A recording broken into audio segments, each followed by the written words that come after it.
कयामत के करीब दज्जाल के आने से पहले पूरी दुनिया में 3 साल ऐसे होंगे कि पहले साल में आसमान 1/3 बारिश रोक लेगा और जमीन 1/3 पैदावार रोक लेगी। फिर दूसरा साल में आसमान 2/3 बारिश रोक लेगा और जमीन 2/3 पैदावार रोक लेगी। फिर तीसरे साल में आसमान मुकम्मल तौर पर बारिश रोक लेगा और जमीन मुकम्मल तौर पर पैदावार रोक लेगी, हत्ता कि आसमान शीशे की तरह हो जाएगा और जमीन तांबे की हो जाएगी, जिस कारण से पूरी दुनिया में कहरसाली की दौर होगा। और उस वक्त इस दुनिया के जानवर, मवेशी, चरिंदे, परिंदे, कीड़े मकोड़े सब हलाक हो जाएंगे। फितने और कत्ल गारतगिरी आम हो जाएगी। आदमी एक दूसरे को कत्ल और जिला वतन कर रहे होंगे और इंसान दो जमातों के अंदर तकसीम हो जाएंगे। एक अहले ईमान की जमात होगी जिसके अंदर बिल्कुल भी नाफाक नहीं होगा और दूसरी जमात मुनाफिकों की होगी जिनके अंदर बिल्कुल भी ईमान नहीं होगा और दुनिया बहुत ही बुरी हालत में होगी और गिजाई कहर के साथ साथ इल्मी और रूहानी कहर भी बरपा होगा। दीन के मामले में लोगों में कमजोरी पैदा हो चुकी होगी, उलमा और दीनदार लोगों की किल्लत होगी। तो मेरे प्यारे दोस्त, कयामत पार्ट 4 में हम आप लोगों को दज्जाल के बारे में मुकम्मल जानकारी बताने वाले हैं। दज्जाल कहां से निकलेगा, दुनिया में कितने दिन रहेगा, उसके साथी कौन कौन होंगे और उसके पावर क्या क्या। अस्सलामुअलैकुम, वेलकम जी आया नो मेरे प्यारो, की हाल चाल सब फिट फाट। आज की वीडियो भी एक बहुत ही इंटरेस्टिंग टॉपिक पर है। जी हाँ, आज हम जिस वीडियो पे रिएक्शन करने जा रहे हैं वो है क़यामत पार्ट 4 द हिस्ट्री ऑफ दज्जाल बाय MC और वॉइस। जी हाँ, ये भी MC और वॉइस की ही वीडियो है जो कि हमने ऑलरेडी इनके एक वीडियो पे रिएक्शन किया था जो कि है क़यामत पार्ट 3 द हिस्ट्री ऑफ इमाम मेहदी अलैहिस्सलाम। उसमें हमने ये जाना कि इमाम मेहदी का ज़हूर कब होगा और कौन सी ऐसी निशानियां हैं जो पूरी होने के बाद उनका ज़हूर होगा। तो आज भी इस वीडियो में जो हम जानने वाले हैं वो है दज्जाल। जी हाँ, और कौन सी ऐसी क़यामत की निशानी जो बाकी रह गई हैं जो कि इस वीडियो में बताई गई हैं।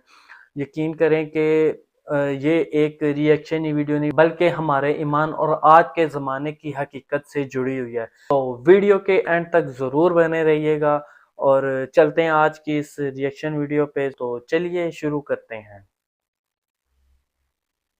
कयामत के करीब दज्जाल के आने से पहले पूरी दुनिया में 3 साल ऐसे होंगे कि पहले साल में आसमान 1/3 बारिश रोक लेगा और जमीन 1/3 पैदावार रोक लेगी। फिर दूसरा साल में आसमान 2/3 बारिश रोक लेगा और जमीन 2/3 पैदावार रोक लेगी। फिर तीसरे साल में आसमान मुकम्मल तौर पर बारिश रोक लेगा और जमीन मुकम्मल तौर पर पैदावार रोक लेगी, हत्ता कि आसमान शीशे की तरह हो जाएगा और जमीन तांबे की हो जाएगी, जिस कारण से पूरी दुनिया में कहरसाली की दौर होगा। और उस वक्त इस दुनिया के जानवर, मवेशी, चरिंदे, परिंदे, कीड़े मकोड़े सब हलाक हो जाएंगे। फितने और कत्ल गारतगिरी आम हो जाएगी। आदमी एक दूसरे को कत्ल और जिला वतन कर रहे होंगे और इंसान दो जमातों के अंदर तकसीम हो जाएंगे। एक अहले ईमान की जमात होगी जिसके अंदर बिल्कुल भी नाफाक नहीं होगा और दूसरी जमात मुनाफिकों की होगी जिनके अंदर बिल्कुल भी ईमान नहीं होगा और दुनिया बहुत ही बुरी हालत में होगी और गिजाई कहर के साथ साथ इल्मी और रूहानी कहर भी बरपा होगा। दीन के मामले में लोगों में कमजोरी पैदा हो चुकी होगी, उलमा और दीनदार लोगों की किल्लत होगी। तो मेरे प्यारे दोस्त, कयामत पार्ट 4 में हम आप लोगों को दज्जाल के बारे में मुकम्मल जानकारी बताने वाले हैं। दज्जाल कहां से निकलेगा, दुनिया में कितने दिन रहेगा, उसके साथी कौन कौन होंगे और उसके पावर क्या क्या होगा। तो आप लोगों से गुजारिश है कि इस वीडियो को पूरा जरूर देखें और हाँ, इस वीडियो को एक लाइक, शेयर, कमेंट करके अपने दोस्त और घर वालों को भी जरूर दिखाएं और कयामत से रिलेटेड वीडियो पार्ट 1, 2, 3 भी आप लोग जरूर देखें। तो मेरे भाई, जब से अल्लाह ताला ने हजरत आदम अलैहिस्सलाम को पैदा किया, दुनिया में कोई फितना दज्जाल के फितने से बड़ा नहीं हुआ और अल्लाह ताला ने जिस नबी को भी इस दुनिया में भेजे हैं उन्होंने अपनी उम्मत को दज्जाल से डराया। और इस बात में कोई शक नहीं कि अल्लाह तबारक व तआला ने ईमान वालों को किसी न किसी फितने या आजमाइश में मुबतला करके उन्हें आजमाया और हर उम्मत में ईमान वालों को इम्तिहान लिया गया ताकि इस बात का बखूबी अंदाजा लगाया जा सके कि कौन दिन के साथ मुखबिल है और कौन मुनाफिक। लेकिन हर उम्मत के जिन लोगों ने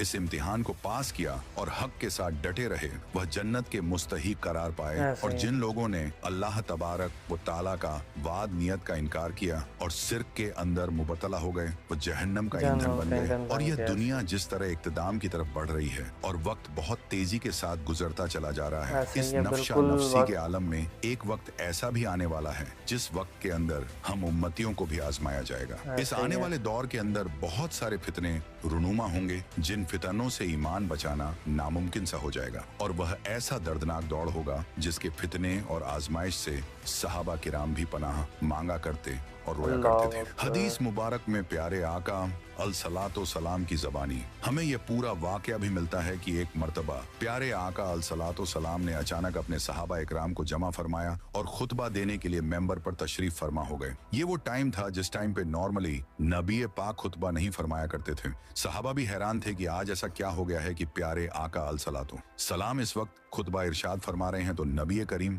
अल सलातो सलाम ने फरमाया कि आज मेरे पास तमीमदारी आए और उन्होंने एक ऐसी खबर सुनाई, तो मैंने चाहा कि इस खबर में तुम्हें भी शामिल कर लूं। बात यह है कि तमीम दारी ने मुझे बताया कि वो 30 लोग थे और एक शिप में कश्ती में सफर कर रहे थे कि तूफान आ गया और वो भटक गए। तकरीबन महीना भर वो समुंदर में घूमते रहे और एक दिन सूरज गुरूब होने के वक्त एक नामालूम जजीरे यानी आइलैंड पर पहुंचे। उन्हें वहां स्याह रंग की एक मखलूक नजर आई जिसके जिस्म पर बाल बहुत ज्यादा थे। और उन्होंने उससे वीडियो पूछा में भी कि देखे तुम उन्होंने कौन हो? किस उसने तरीके से कहा, दिखाई मैं है वो जासूस हूं। मखलूक। तो साहबा ने कहा कि हमें अपने बारे में कुछ बताओ। उसने कहा कि ना, मैं तुम्हें कुछ बताऊंगा न क्या तुमसे कुछ विजुअल सुनूंगा। इफेक्ट्स तुम हैं उस यार। बुत खाने में जाओ, वहाँ एक शख्स तुम्हारा बड़ी बेचैनी से इंतजार कर रहा है, वही तुम्हें कुछ सुनाएगा और बताएगा भी। फिर वो सब अंदर चले गए। वहाँ एक शख्स सख्ती के साथ जंजीरों में जकड़ा हुआ था। उसने पूछा कि तुम लोग कौन हो और कहाँ से आए हो? तो सहाबा इकराम ने जवाब दिया कि शाम से आए हैं। फिर उनसे पूछा कि अरब का क्या हाल है और एक शख्स वहाँ पैदा होना था,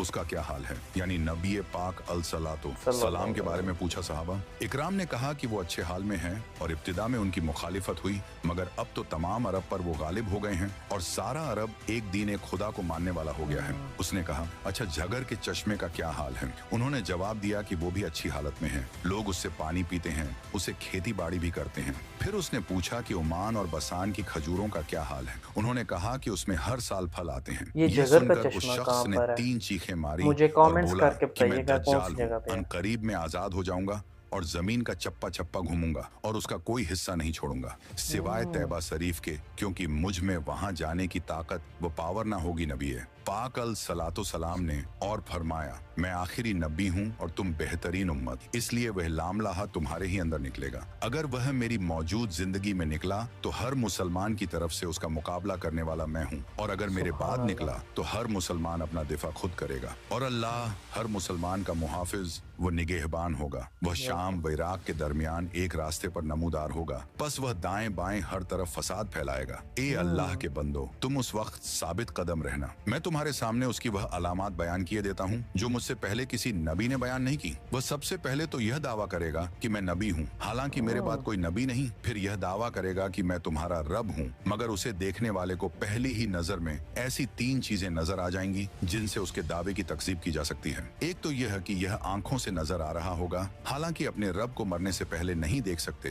तो उसका नजर आना ही इस बात की दलील होगा कि वह रब नहीं। और मदीना मुनव्वरा की बाज रिवायत की रोशनी में यह बात भी कही जाती है कि दज्जाल को हजरत सुलेमान अल सलातो वसलाम ने कैद किया था, और हदीस पाक के मुताबिक ये मशरिक यानी ईस्ट की साइड मौजूद है। इसलिए दज्जाल इस दुनिया में पैदा नहीं होगा, बल्कि वह पहले से ही इस दुनिया में मौजूद है। तभी तो दज्जाल ईस्ट की साइड यानी मशरिक की तरफ से एक असबान या खुरासान नामी शहर से निकलेगा, और दज्जाल देखने में एक जवान मर्द होगा, लंबा कद होगा, जिस्म बहुत मोटा होगा, एक आंख से काना होगा और एक कानी आंख ऐसी होगी जैसे फूला हुआ अंगूर, और जबकि उसकी एक आंख खून आलू होगी, उसका सीना चौड़ा होगा और जरा सा अंदर की तरफ धंसा हुआ होगा। दज्जाल की पेशानी चौड़ी होगी और दोनों आंखों के दरमियान काफ फारा यानी काफिर लिखा होगा, जिसे हर मुसलमान पढ़ सकेगा, चाहे उसे पढ़ना आता हो या ना आता हो। और उसके जिस्म पर बहुत ज्यादा बाल होंगे और उसके बाल गुड़िए होंगे। उसके दोनों कानों के दरमियान हाथों का फासला होगा, उसकी दोनों पिंडलियों के दरमियान फासला होगा, और उसके दोनों पांव का अगला हिस्सा एक दूसरे से करीब और टट्टो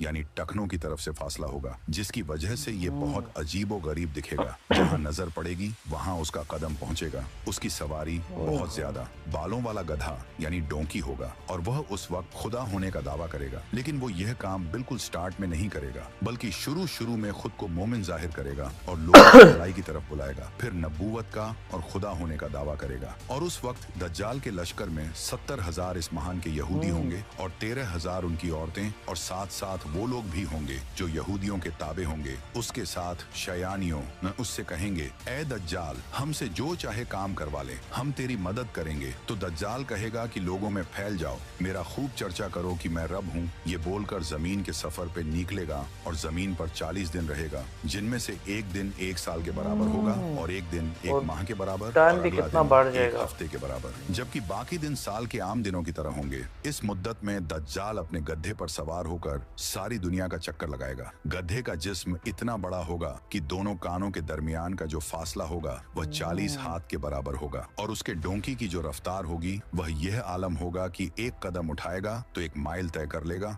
और रुएदा सहरा और पहाड़ी इलाका ऐसा बाकी ये नहीं सुन के बचेगा दिल नहीं जहां हिल वो ना जाता। जाएगा, और उस वक्त उसके लिए जमीन को लपेट दिया जाएगा। वह सिर्फ 40 दिन में पूरी दुनिया का चक्कर लगाएगा, सिवाय हरमैन शरीफ के जमीन से खजाने निकालेगा और खजाने उसके पीछे चलेंगे। उसके एक इतनी हाथ इसके में पास जन्नत होगी पावर और होगी। दूसरे हाथ में दोजख। इसकी दोजख हकीकत में जन्नत होगी और जन्नत हकीकत में दोजख होगी। धोखा। तरह तरह के शब्द यानी ट्रिक्स के जरिए लोगों का ईमान बर्बाद करने की कोशिश करेगा। दज्जाल के फॉलोअर्स के अलावा बाकी लोग सख्त तकलीफ में होंगे। इल्म दीन की इंतहा कमी होगी, लेकिन फिर भी डिबेट करने की नीयत से एक नेक मोमिन उसकी तरफ आएगा, जिससे दज्जाल के सिपाही कहेंगे कि क्या तुम हमारे रब पर ईमान नहीं लाते? वो नेक मोमिन कहेंगे कि मेरे रब की निशानियां छुपी हुई नहीं है। फिर वो उनको पकड़कर दज्जाल के पास ले जाएंगे। ये दज्जाल को देखकर फरमाएंगे, ऐ लोगों, ये वही दज्जाल है जिसका रसूल करीम सलातो व सलाम ने जिक्र फरमाया था। फिर दज्जाल के हुक्म से उनको मारा जाएगा। फिर दज्जाल कहेगा कि क्या तुम मेरे ऊपर ईमान नहीं लाते हो? तो वो फरमाएंगे तू मसीह कज्जा है। फिर दज्जाल के हुक्म से उनके जिस्म मुबारक सर से पांव तक काटते हुए 2 हिस्से कर दिया जाएगा। उन दोनों हिस्सों के दरमियान से दज्जाल गुजरेगा। फिर दोबारा उसे कहेगा कि उठो, तो वो तंदुरुस्त होकर उठ खड़े होंगे। तब दज्जाल उनसे कहेगा कि इतनी अब पावर तो है मुझ कि पर वो ईमान ले आओ। वो मार के फरमाएंगे भी जिंदा मेरी कर सकता है बसीरत बंदे और को। ज्यादा हो गई है। ऐ लोगों, यह दज्जाल है। अब मेरे बाद यह किसी के साथ फिर ऐसा नहीं कर सकेगा। फिर दज्जाल उन्हें पकड़कर जिबह करना चाहेगा और उस पर कादिर ना हो सकेगा। फिर उनको पकड़कर अपनी जहन्नम में डाल देगा, तो लोग गुमान करेंगे कि उनको आग में डाला है, लेकिन दरहकीकत वह जन्नत होगी, और जिसे वह अपनी जन्नत का नाम देगा वो दरहकीकत जहन्नम होगी। दज्जाल के कहने पर आसमान से बारिश बरसेगी, जमीन को हुक्म देगा, वो सब्जे उगाएगी। दज्जाल के मानने वालों के जानवर लंबे चौड़े और खूब तैयार और दूध वाले हो जाएंगे, और वीराने में जाएगा तो वहाँ के खजाने शहद की मक्खियों की तरह उसके साथ हो जाएंगे। इस किस्म के बहुत से शब्द, बड़ी बड़ी ट्रिक्स दिखाएगा। दर हकीकत में ये सब जादू के करिश्मे होंगे, हकीकत से कोई ताल्लुक नहीं होगा, इसलिए कि उसके वहाँ से जाने के बाद लोगों के पास कुछ भी नहीं रहेगा। खजाने भी दिखाएगा, देखें भाई, बहुत सारी और एक चीजें ऐसी भी होंगी, शैतानी लेकिन जब तस्वीर दज्जाल है वहाँ ये से दज्जाल जाएगा की तो बताई पीछे की है, सब चीजें जिसका दोबारा खत्म मिशन हो बस जाएंगी, फितना ही और इस फितना तरह पूरी फैलाना। दुनिया में चक्कर लगाते हुए मक्का मुकर्रमा अस्तगफिरुल्लाह, और अल्लाह मदीना बस तैयबा के हमें करीब बचाए इस पहुंचकर फितने से। अंदर दाखिल होने का कोशिश करेगा, लेकिन फरिश्तों का पहरा होने की वजह से उनमें दाखिल ना हो सकेगा। तो फिर मदीने के बाहर दलदली जमीन में पड़ाव करेगा। तो उस वक्त मदीन पाक में जलजले के 3 झटके आएंगे, जिसकी वजह से हर काफिर और मुनाफिक वहां से भाग कर निकलेगा और दज्जाल से जा मिलेगा। उस रोज मदीने पाक हर मुनाफिक कार मर्द औरत से खाली और पाक हो जाएगा, इसलिए उस दिन का नाम यमल खलास है। दज्जाल से मिले हुए मुनाफिकीन शयानों की वजह से अहले ईमान सख्त परेशान और तंगी के आलम में भागकर दुखन नामी एक पहाड़ में पनाह लिए हुए होंगे, लेकिन दज्जाल उनका पीछा करके पहाड़ का घेराव करेगा, और उस वक्त अहले ईमान सख्त तकलीफ और भूख में मुब्तला होंगे। तब अल्लाह पाक हजरत ईसा सलातो सलाम को नाजिल फरमाएंगे। दोस्तों, ये वो टर्निंग पॉइंट होगा कि तमाम तकलीफों के बाद अहले ईमान की फिर मदद की जाएगी। हजरत ईसा अलैहि सलाम के जरिए अल्लाह उस पाक टाइम अपने दज्जाल बंदे हजरत ईसा अपने अलैहि बंदों सलाम पर को कितना देखते ही ऐसे मेहरबान है। घुलने लगेगा जैसे पानी में नमक घुलता है। फिर आप अल सलातो सलाम दज्जाल को मकाम लूत पर कत्ल करेंगे और उसके फॉलोअर्स में से एक भी किसी को भी जिंदा नहीं छोड़ेंगे। फिर एंट्री होगी याजूज माजूज की। तो subscribe your channel Qayamat part 5 देखने के लिए। और हाँ, दज्जाल के फितनों से अल्लाह पाक हम सबको। ये बात सोचने पे मजबूर करती है कि हम अपनी लाइफ में इन फितनों से कैसे बचेंगे, और यकीन करें ये सबक लेने वाली बात है। बात तो बिल्कुल सही है कि हम सब मटेरियल चीज़ों के पीछे भाग रहे हैं, जबकि असल चीज़ अल्लाह का हुक्म है जो कि हम भूल चुके हैं। तो प्यारो, ये वीडियो एक पावरफुल रिमाइंडर थी जो कि यही बताती है कि हमें दुनिया के पीछे नहीं भागना चाहिए। बाकी जो दज्जाल का फितना सिर्फ एक कहानी नहीं बल्कि एक हकीकत है जो कुरान और हदीस में क्लियर मेंशन की गई हैं। आप लोग इस बारे में क्या सोचते हैं? मुझे लगता है कि हमें अपने ईमान और अमाल का जायज़ा लेना चाहिए। आज की वीडियो को करते हैं हम यहीं पे एंड, और अगर आपको ये रिएक्शन पसंद आया है तो लाइक करिएगा, मैं मिलता हूँ आपसे नेक्स्ट किसी अच्छी वीडियो के साथ। तो स्टे विद अस, अपना ख्याल रखिएगा। मिलता हूँ आपसे नेक्स्ट वीडियो में। अल्लाह हाफिज़।